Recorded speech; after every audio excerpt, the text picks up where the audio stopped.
को मिर्ची लग गई, बातें करने लगे कि देखो अचानक किबला बदल गया, अब क्या खुदा उस तरफ से इधर आ गया, ऐसी बातें करने लगे।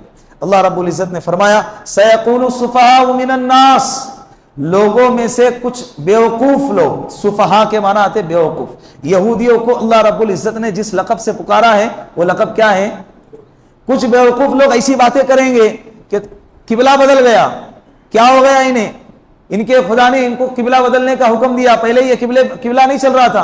अल्लाह रब्बुल इज्जत ने फरमाया कुल लिल्लाहिल मशरिक़ वल मग़रिब, ए नबी जी आप कह दीजिए मशरिक भी अल्लाह का, मगरिब भी अल्लाह का, फ़अय्नमा तुवल्लू फ़थम्मा वजहुल्लाह, जहां भी मुंह करोगे वहां पर अल्लाह ही को पाओगे। लेकिन एक रुख की तरफ तुमको जोड़ा गया, ये मुसलमानों के इंतजाम को बतलाता है, सिस्टम को, बेहतरीन सिस्टम को बतलाता है और इज्तिमाइयत को बतलाता है। अगर एक किबले की तरफ, एक जिहत की तरफ रुक करके नमाज पढ़ने का हुक्म ना आता तो चार लोग उस दीवार की तरफ उस सिमत में खड़े होकर नमाज पढ़ते, चार लोग उस सिमत में खड़े होकर नमाज पढ़ते। जैसे कि हमारे मुआशरे के अंदर तो ऐसे सरफिरे लोग तो हर जगह पे मौजूद होते ही हैं। थोड़ा सा इख्तिलाफ हो गया, डेढ़ ईंट की मस्जिद अपनी कायम कर ली और इख्तिलाफ हो गया तो फौरन सफ़ों को बदल दिया। तो सफ़ों को बदलने में जब देर नहीं लगा सकते तो इख्तिलाफ के बाद किबले के बदलने में क्या देर लगाएंगे? इसीलिए अल्लाह रब्बुल इज्जत ने एक सिमत में सारे उम्मती मुस्लिमा को जोड़ा है।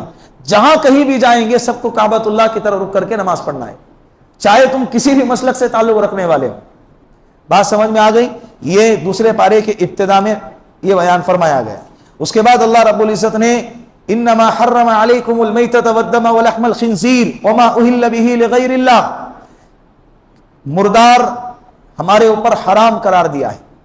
बकरी मरी हुई है, हमारी बकरी पाल रही थी, अचानक जब जहां पर बंधी हुई थी वहां गए तो देखा कि मरी हुई है। अभी इतनी कीमती बकरी है, फेंकेंगे कैसे? तो हजरत ने ज़बह करके हांडी में चढ़ा दिए। तो ये हलाल, बोलो ये मुर्दार हलाल नहीं है।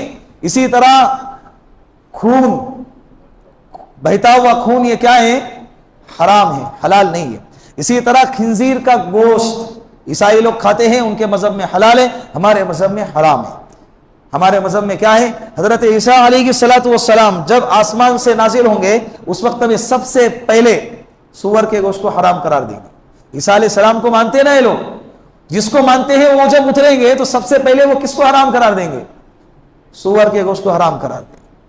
उसके बाद वमा उहिल्ल बिही लिगैरिल्लाह, चाहे मुर्गी हो, चाहे बकरी हो या बकरा हो, गाय हो, बैल हो, भैंस हो, जो हलाल जानवर हैं, अगर ये अल्लाह के अलावा गैरुल्लाह के नाम पर ज़बह किए गए तो ऐसे जानवर भी हराम है। नजर व नियाज का खाना जिसको कहते हैं, ये गैरुल्लाह के नाम, गैरुल्लाह में